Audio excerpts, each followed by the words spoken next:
जाने मन तू कहाँ है? मैं घर में हूँ राजा। तो जरा बाहर आ जा। क्या हुआ राजा? चल गेहूं काटे। भगो हम ना आ जाई। काहे रे काहे ना जाइबी? काहे की ब्यूटी मोर खराब हो जाई हो। कटी ना गेहूं तलिया के खियाई हो। जेली आयल हवे उहे ला के खियाई हो।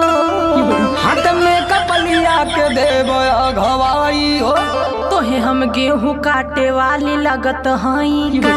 तक कतही कमा हरानी जी तू हई का? लेके दहेज आइल बानी नई हरे से। हाथ लतिया